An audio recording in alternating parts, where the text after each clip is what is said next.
Check the starboard ignition switch. Confirmed. White 13 is green across the bore. Good luck, Lieutenant. Watch the nose, it's too high!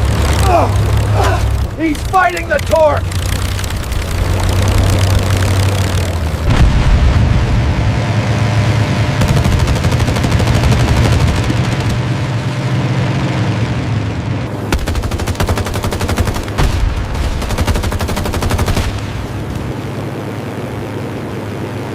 He made it! All right, move in. Clear the deck now. April 12, 1943, off the northern tip of the Solomon Islands. 18,000 feet above a stretch of Pacific water, so still it looks like black glass. The sky vibrates with the hum of two approaching Japanese A6 M0s, their engines steady, their wings glinting under the morning sun. Inside the lead cockpit sits Petty Officer First Class Masaru Takahashi, a veteran naval aviator of the Tainan Air Group. His goggles reflect a speck on the horizon, an American fighter climbing alone. Takahashi blinks once, then laughs. The silhouette isn't sleek like AP-40. It isn't elegant like AP-38. No, this thing looks wrong. Bulky nose, oversized propeller, strange wings bent downward, then up again, like a gull frozen in mid-flight. Takahashi squeezes his transmit button. Kono Hikoki Wanenda? What is that plane? It looks broken. His wingman chuckles. Probably another American experiment. We'll make quick work of it. They bank right, lining up the intercept. Below them, the lone American fighter continues to climb, its massive propeller pulling it upward with a strange, almost impatient growl. Inside sits Lieutenant J.G. Samuel Red Harrington of the F-12. Sweat gathers beneath his oxygen mask. It's his first combat patrol in the Navy's new Vought F4U Corsair, a machine the Navy still refuses to land on carriers. Too twitchy, too unstable, too dangerous. But Harrington knows one thing already. In the air, the Corsair is a monster. He nudges the throttle. The engine roars. 2,000 horsepower from a Pratt & Whitney R 2800 Double Wasp, the most powerful engine ever mounted on a naval fighter. The plane surges forward, the cockpit rattling, the long nose rising as the prop bites into the air. Behind him, the two Zeros drop into a diving attack. Takahashi grins. The American doesn't see them. They have height, speed, and numbers. The perfect ambush. Target locked, he mutters. He pushes the stick forward. The Zero begins its hawk-like descent. Light, responsive, built for tight turning and precision. Takahashi envisions the kill already. Short bursts, the American bursting into flames. Another tally added to his growing score. But then, the American plane moves. It doesn't turn. It explodes upward. Harrington yanks the Corsair into a steep climbing roll. The massive engine screams. The bent wings flex. The aircraft arcs like a slingshot fired into the sun. Takahashi's eyes widen. Impossible. The Zero flicks to the side, but it's too late. In seconds, the Corsair has erased the altitude gap. Its climb is absurd, unnatural. No prop-driven fighter should be able to do that. Where did he go? Takahashi snaps. Then he sees it. The hulking nose of the Corsair sliding into position above him. Its 6 Browning .50 caliber machine guns glinting with cold purpose. Harrington doesn't hesitate. He fires. The tracers stitch the air, ripping across the Zero's left wing. The lightweight frame shreds instantly. Takahashi fights the controls, but the Zero rolls, smoke trailing from the wing root. His wingman panics, banking hard, diving for the clouds. Harrington pushes the Corsair over into a hunting descent. The huge gull wings cut through the wind. The Corsair was mocked for its design, too heavy, too strange, too much engine. But right now it dives like a stone launched from Olympus. He closes the distance in seconds. The second Zero tries to shake him, looping into a tight turn.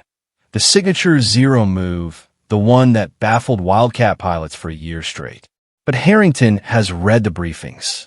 And the Corsair doesn't play the Zero's game. He holds his throttle wide open. Rather than turning with the Zero, He overshoots deliberately, climbs, flips the Corsair onto its back, and snaps into a high-side reversal. The maneuver is violent, far too violent for the fragile Zero to imitate. The Japanese pilot looks up and sees the silhouette again, those bent wings, that snarling nose, descending like judgment. Kono Hikoki wa Komada. This plane is a demon. Harrington squeezes the trigger. More .50 caliber fire pours out, bright, savage, thunderous. The Zero erupts in a flash of flame and black smoke. For a moment, the Pacific sky falls quiet again. Just the thrum of Harrington's engine, steady, victorious. He banks toward the American task force, the Corsair's paint scorched, cordite lingering in the cockpit. Below him, Takahashi's crippled Zero limps low over the water, barely staying airborne. As he radios his command ship, his voice trembles, not from fear, but from the shock of what he has just witnessed. A new American fighter, a machine that climbs like a rocket, dies like a hawk, hits like a battleship turret. The Japanese Navy had mocked it. Now, they would learn to fear it. And soon, the entire Pacific would hear its name whispered with dread. The Gull Wing Devil. 3 months earlier, February 1943, Stratford, Connecticut, Sikorsky plant. The smell of hot oil, metal shavings, and cigarette smoke fills the factory floor as the first production batches of the F4U Corsair roll out toward their test area. Mechanics shout over the whine of pneumatic drills. Engineers hover with clipboards, and beneath a row of scaffolding stands the man responsible for this strange-looking machine. Rex Beisel, Vought's lead designer. He watches another Corsair sit trembling at idle, its huge propeller chopping the winter air into violent spirals. The plane's skin gleams with a fresh coat of naval sea blue, but it's the inverted gull wings, the ridiculous, broken wings, that draw everyone's eye. Those wings aren't a stylistic choice. They're a necessity. The Corsair's 13-foot propeller is too big to fit on a standard landing gear setup. If the wings hadn't been bent downward, the gear legs would have needed to be absurdly tall, unstable, and prone to collapse during carrier landings. So Beisel angled the wings downward, then upward again, creating the Corsair's iconic, awkward, misunderstood silhouette. A mechanic mutters behind him. Thing looks like a drunk bird trying to take off. Beisel smirks. He's heard it all before. Ugly, overbuilt, too complicated, too radical. But none of that matters.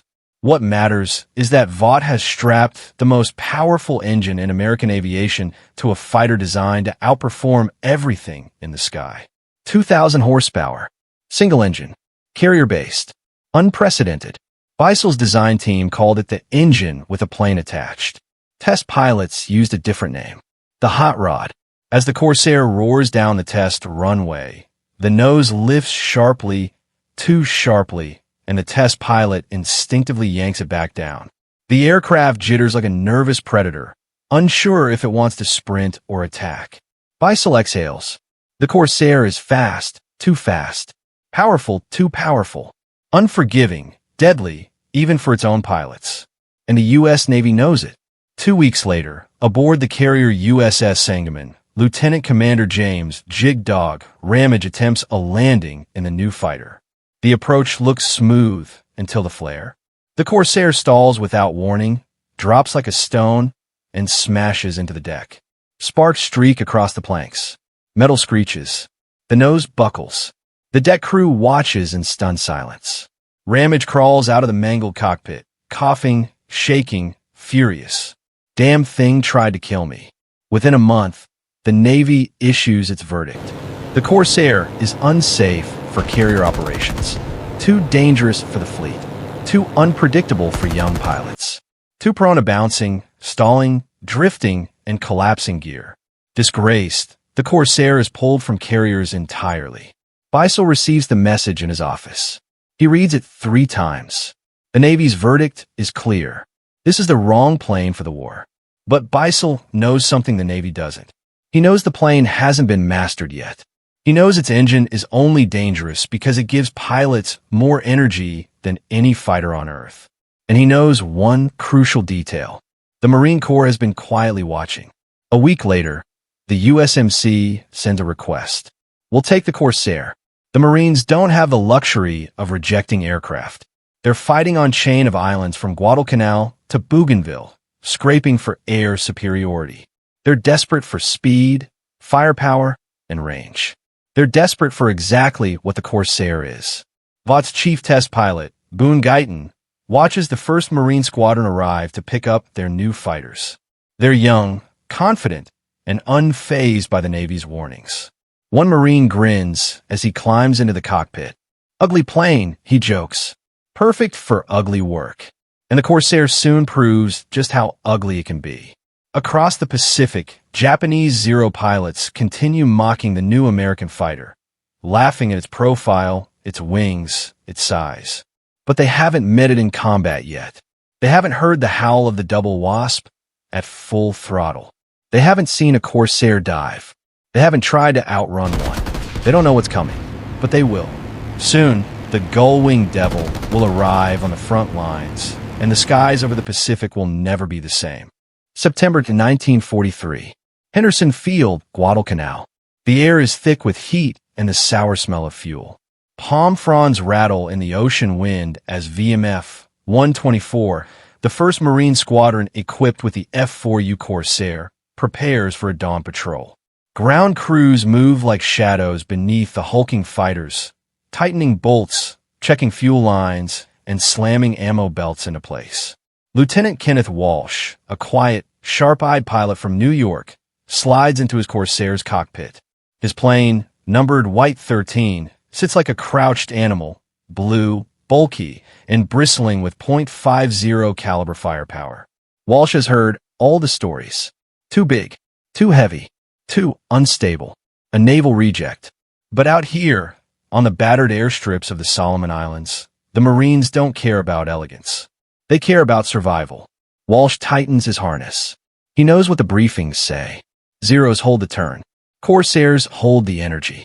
If you try to dogfight a Zero, you die like every Wildcat pilot who tried the same thing last year.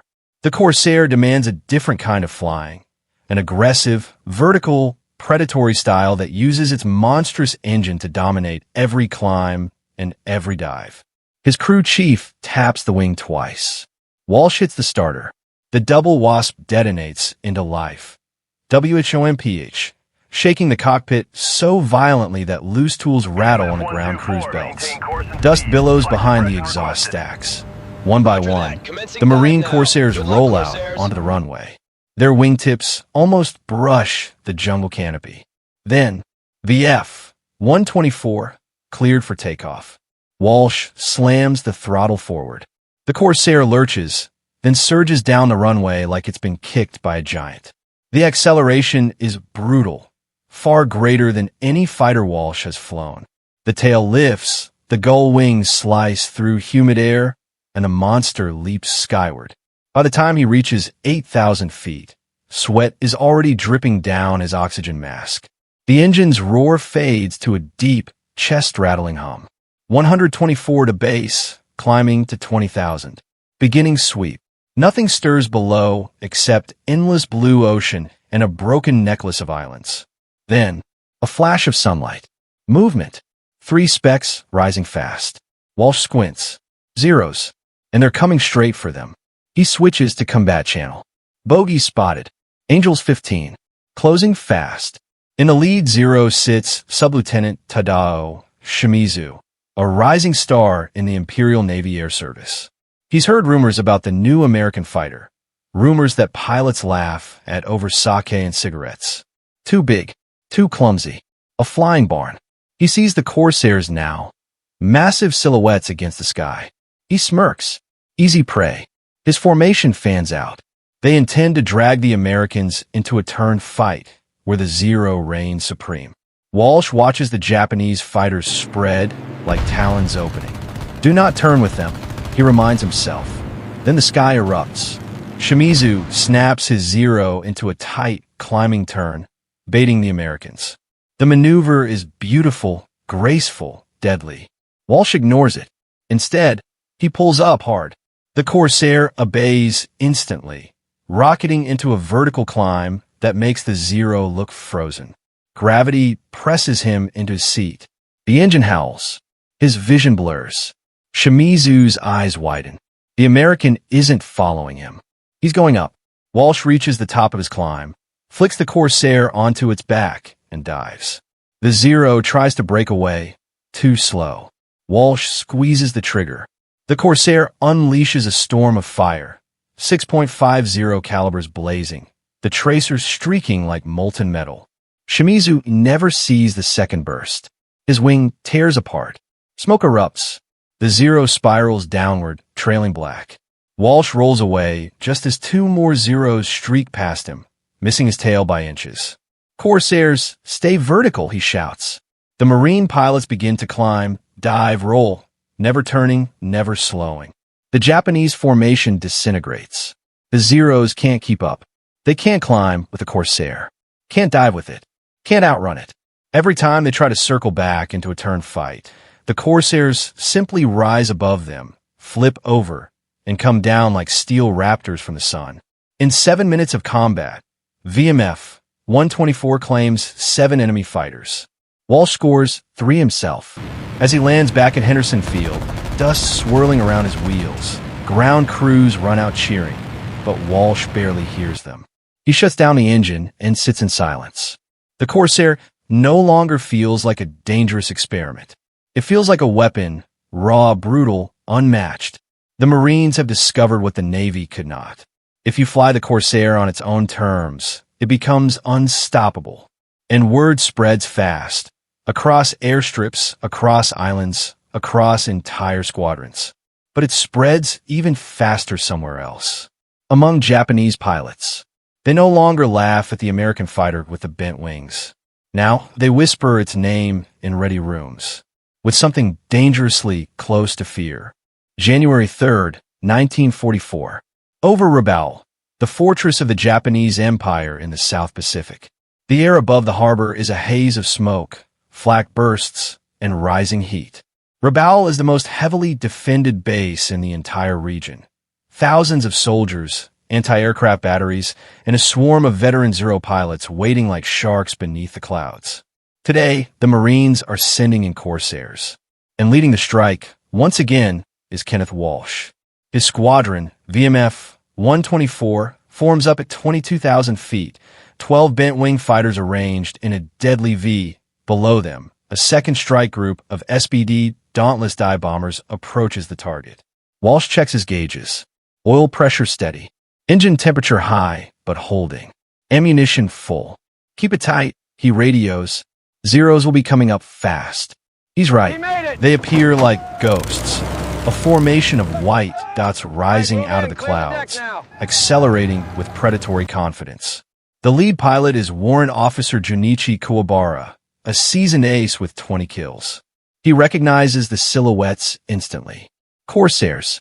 He exhales sharply. Once, the pilot lounges of Rabaul had laughed at these new American aircraft, called them overweight, clumsy, pathetic attempts at naval aviation. That was before Bougainville, before the Solomons, before the reports came pouring in. Climbs like a demon, too fast to escape. Hits like a cannon. Do not fight it in the vertical.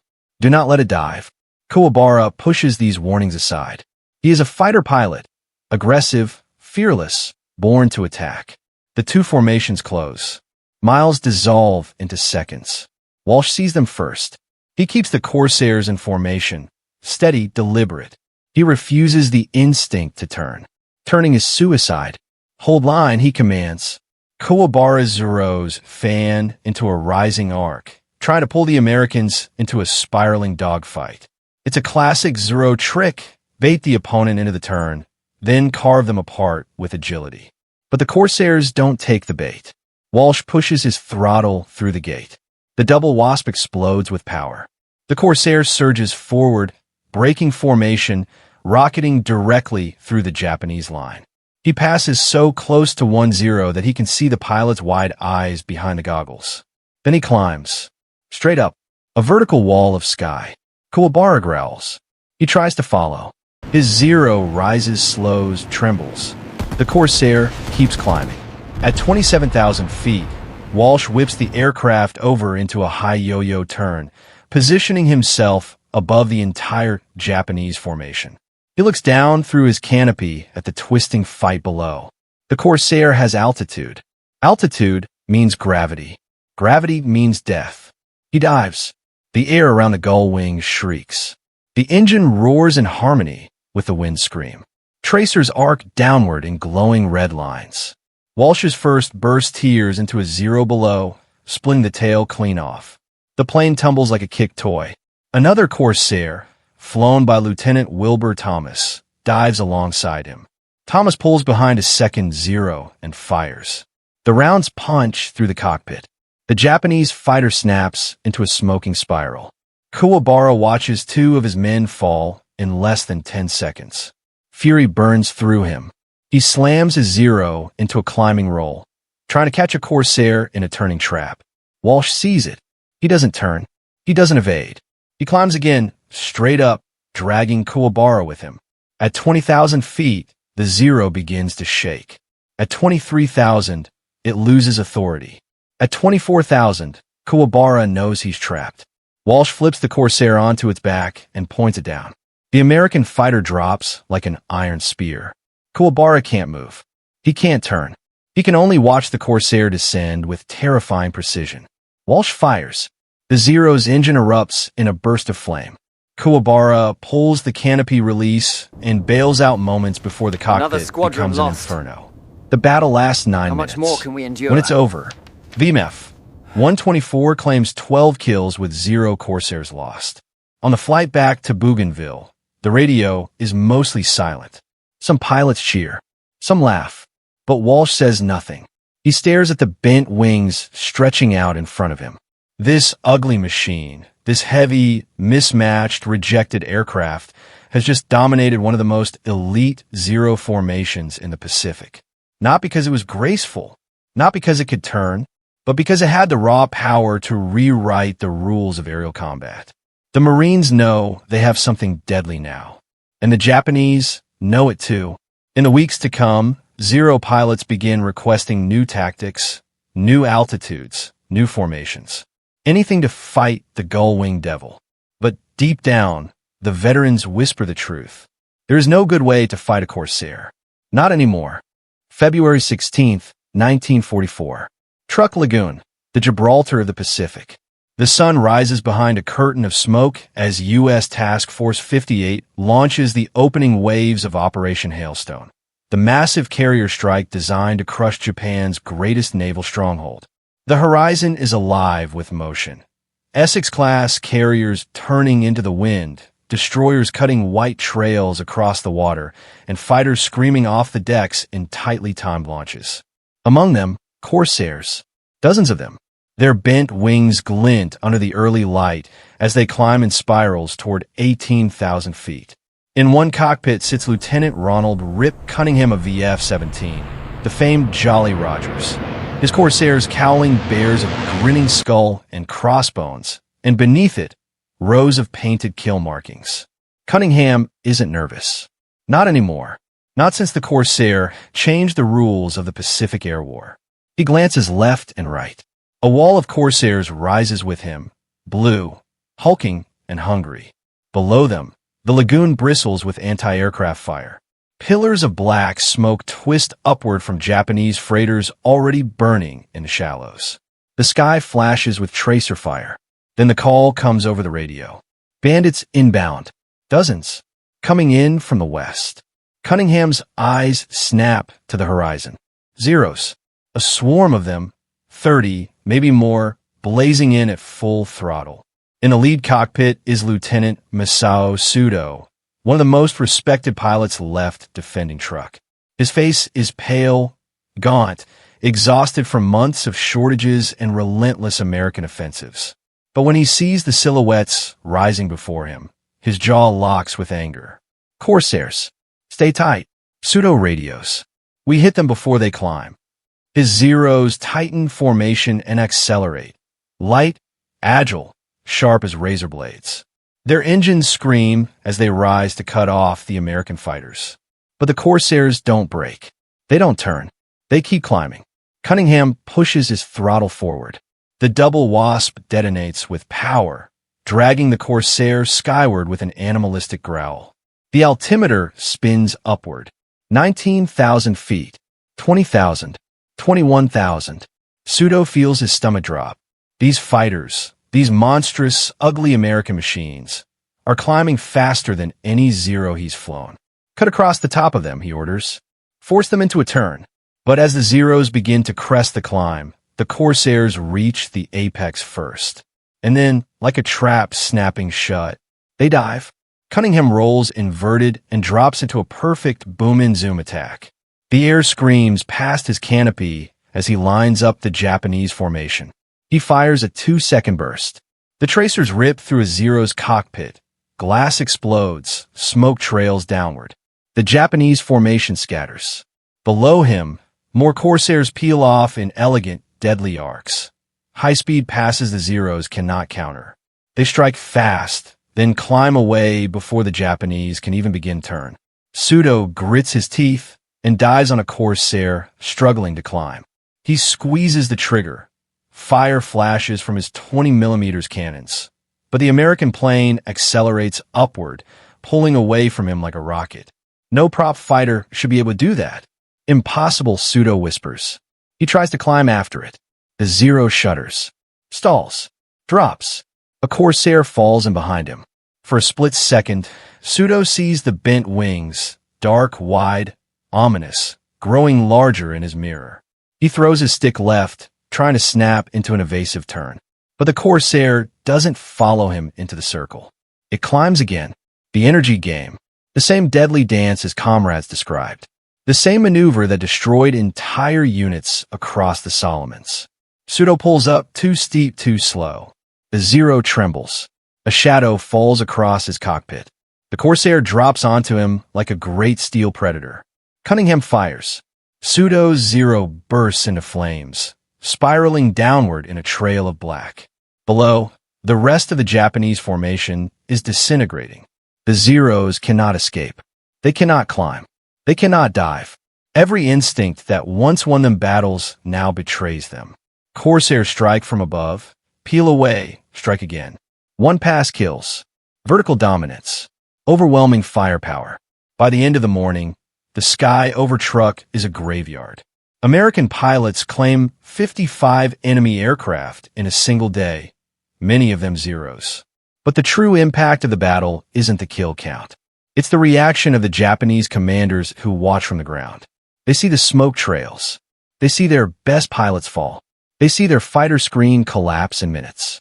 And for the first time in the Pacific War, they understand the truth. Japan no longer controls the air. Not here. Not anywhere the Corsair flies.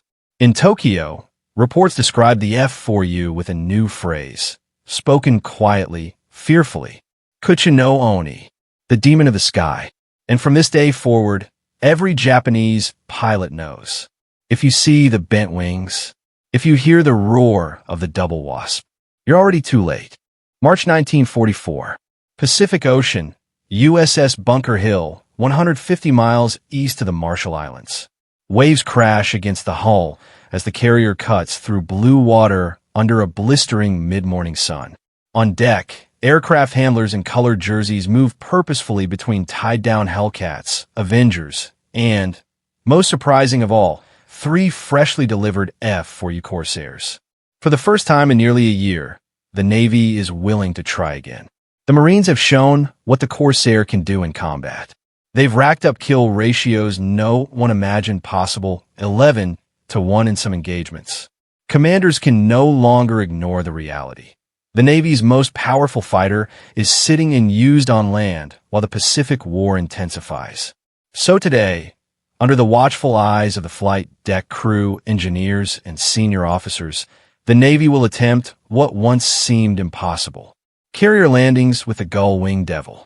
On the island's superstructure, Rear Admiral Alfred Montgomery watches the deck with folded arms.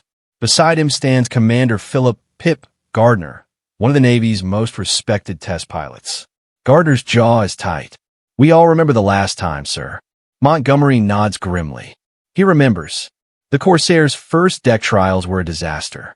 The long nose blocked the pilot's view of the deck. The stiff landing gear caused violent bounces. The port wing stalled first, dropping the aircraft hard to one side. Young pilots were terrified of the plane.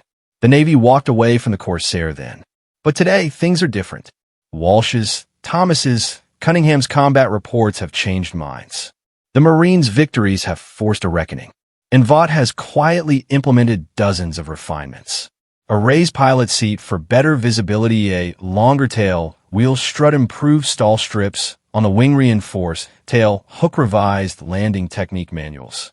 Montgomery isn't convinced this will be enough.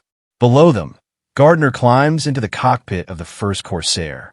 The aircraft looks huge compared to the Hellcats around it, like a muscle-bound brawler standing among boxers. He lowers the canopy. The deck crew scrambles clear. Montgomery exhales. Launch him. The Corsair roars forward, the deck trembling with the force of its engine. The plane leaps off the bow and vanishes into the shimmering blue distance. Gardner circles the carrier once, twice, then calls in. Turning final. The air on deck changes, tightens, like a collective held breath. Gardner aligns the Corsair with the landing signal officer's paddles. The LSO gives instructions, left, right, down a bit. The Corsair sags, catches air, sags again. The landing looks terrible. Montgomery braces himself. Gardner flares. The Corsair drops. The deck LSO shouts. The wheels hit with a brutal slam. And then something miraculous happens. Instead of bouncing, the plane sticks. The reinforced gear holds. The stall strips prevent the deadly wing drop. The new tail wheel tracks straight. The hook catches the second wire with a metallic scream. The deck erupts and cheers. Montgomery can only stare. After a full year of rejection, the Gull Wing Devil has just made the cleanest landing of its life. Gardner lifts the canopy, sweat-soaked and grinning. She'll do it, Admiral. Montgomery nods slowly. Again. They do it again. And again. And again. Each landing improves. Each pilot grows more confident. The Corsair may never be easy, but now it is possible. Trainable. Controllable. Worth the risk. By the end of the day, every officer on deck knows. The Navy has its new carrier fighter. In the weeks that follow, Corsairs begin flying from more carriers. Essex-class, Casablanca-class escort carriers, and fast carriers supporting major Pacific offensives.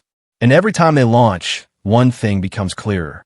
The Japanese Zero is no longer the hunter. It is the hunted. With the Corsair unleashed across the Pacific, Japan's once feared aerial supremacy collapses. From the Solomons to the Marshalls. From the Marianas to the Philippines. From Truk to Okinawa. Whenever Japanese pilots encounter the bent wings, whenever they hear the thunder of the double wasp, they know American dominance of the sky is now absolute. April 22nd, 1945. Off the coast of Okinawa, picket station number 10. The sky is a harsh, burning white. The sea below churns with the wakes of destroyers desperately firing upward. Black puffs of flak. The horizon like ink splatters. Kamikaze attacks have become a daily horror, and the U.S. fleet is taking staggering punishment. Circling above them, as guardians, hunters, and sometimes the only thing preventing disaster, are the Corsairs, dozens of them, from Navy squadrons, from Marine squadrons, all flying from escort carriers and hastily carved-out island airstrips. And leading today's combat air patrol is one of the greatest Corsair pilots who ever lived. Major Gregory Pappy Boyington, VMF 214, the famed Black Sheep. His F4U snarl through the sky, drink-stained, patched, rugged, scarred, and unmistakably his. The bent wings vibrate with barely contained power as he scans the sea cluttered with white wakes and burning ships. He's already scored 22 victories in the Corsair. Today, he'll need every ounce of that experience. A sudden crackle breaks the radio silence. Bogies, multiple bogies, bearing 030, low and fast. Boyington whips his Corsair around. He sees them instantly. A formation of key, 43 Oscars, fast, light, agile Japanese fighters, barely above the waves, racing toward the destroyers with murderous intent. But something else catches his eye. High above the Oscars, in the sun, another formation. Zeros. At least 16 of them. Diving. It's a trap. Classic Japanese tactic. Low fighters lure American interceptors down into a turning fight. High fighters swoop in and slice them apart. Boynton recognizes it instantly. He hits the transmit button. All black sheep stay high. Let the Hellcats take the bottom group. The Zeros up top are mine. He pulls his Corsair into a climbing turn. A move no Zero can hope to follow. His plane spirals upward like a rising storm. Engine thunder echoing across the water. The Zeros commit to their dive. Boynton watches them streak downward, sleek, white, beautiful predators in a murderous plunge. He flips his Corsair onto its back. Gravity takes hold. He dives.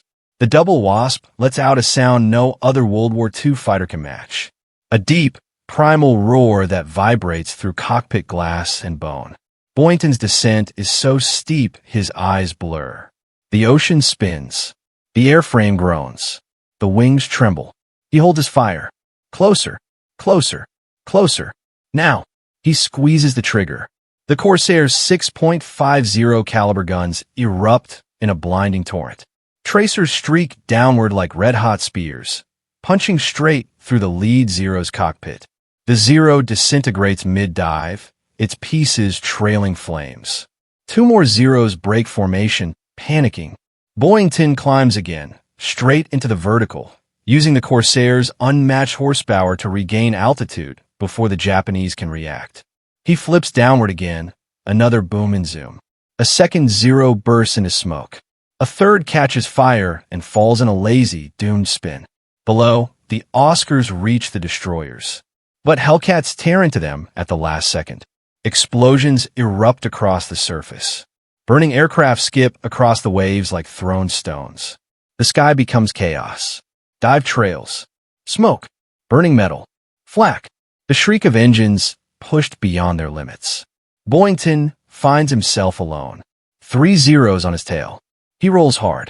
The Corsair shakes violently, but the Gull Wings bite the air, catching lift even in the brutal, skidding maneuver.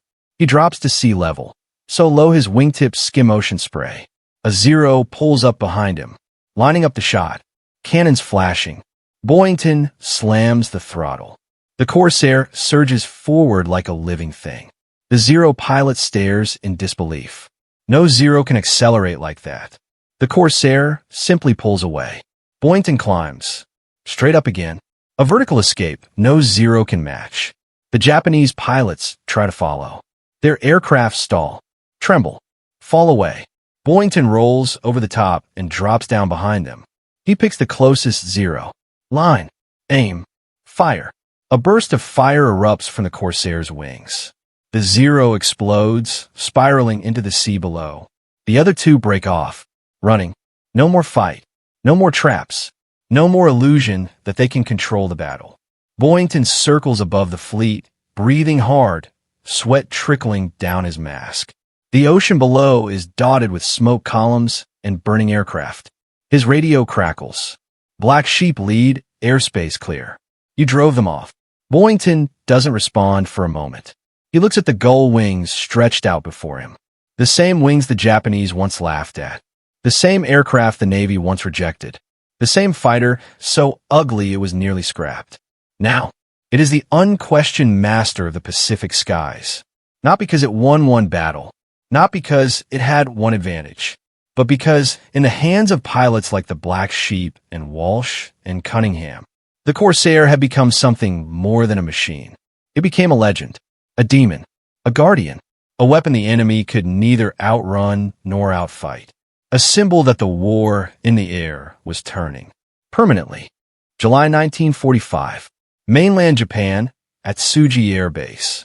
The once mighty airfields of the Imperial Japanese Navy lie, scorched and hollow. Hangars stand gutted, their roofs collapsed. Rows of aircraft sit abandoned under tattered camouflage nets. Machines without fuel, ammunition, or pilots. Inside a cramped, dimly lit command office, Captain Hiroshi Nagata, one of the few remaining senior aviation officers, pores over a stack of reports. They are grim. They are honest. And they confirm what every Japanese pilot has whispered for over a year. The American's bent-wing fighter is unstoppable. He turns to the latest intelligence summary, a crumpled document stamped with a red seal of Naval Command. Loss ratios continue to worsen. Zeros, Shurdens, and Hayats cannot match the Corsair's speed, climb, dive, or durability. Pilots describe it as unassailable in the vertical. He leans back. Exhaustion lines his face. Japan has built new fighters, the Ki, 84 Hate, the N1K, J Shurden, but nothing has reversed the trend. Nothing has beaten the Corsair. He remembers the early mockery. Too big, too heavy, too ugly, a failure. Now the same pilots who once joked about its shape, write that its silhouette, those bent wings, that long nose signals doom. Nagata flips to the appendix. Pilot testimonies. He reads the words of Warrant Officer Sudo, the same ace who fought over truck, now a survivor of a shattered squadron. We cannot climb away from the Corsair. We cannot dive. We could not accelerate. We could not escape. It chose when to fight and when to leave. We had no control over the engagement. Another testimony. Its guns tore our aircraft apart with a single pass. We cannot outrun it. We could not turn inside it if it would not follow us. It was as if the American pilots flew a different war entirely. Nagata closes the folder. He hears distant rumbling outside. Thunder? Or American aircraft passing overhead on another reconnaissance sweep. He steps out into the hot summer air. Above him, Japan's once fearsome skies lie empty. No fighter patrols, no interceptors, no formations of Zeros climbing into the blue. But far away, over the ocean, the distinctive low rumble of a double wasp reaches him. That sound, the Corsair's voice, has haunted every Japanese officer for 2 years. It signals more than enemy presence. It signals dominance, air supremacy, victory.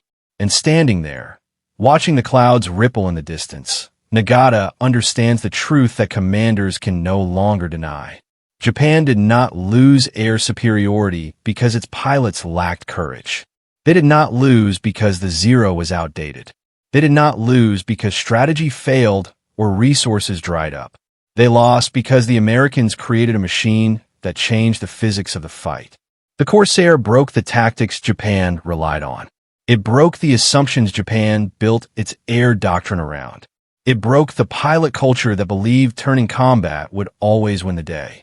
Japan bet everything on agility. The United States bet everything on power. Power won, not in theory, not in design labs, but in the skies over the Solomons, Rabaul, Truk, Iwo Jima, and Okinawa, where the Corsair proved the brutal truth. Speed outruns skill. Climb defeats maneuver. Firepower ends finesse. And with the Corsair now flying from carriers from islands, escort ships, and forward bases, the war's air balance shifts permanently. Nagata gazes out across the empty runway. The era of the Zero, of elegant dogfights, rolling scissors, and turning duels, is over. The era of the Gull Wing Devil, of vertical combat, engine supremacy, and high-speed slashing attacks, has begun. Far out to sea, faint but unmistakable, the sound comes again. Wum, wum, wum. A flight of Corsairs heading home. Nagata listens until the sound fades. He knows the truth now, clearer than any report. Japan can build new planes. Japan can train new pilots. Japan can prepare new tactics. But they will never, ever mock the Corsair again, because the machine they once laughed at became the machine that broke them. If you like this video, then click on subscribe button and share this video. Thanks for watching.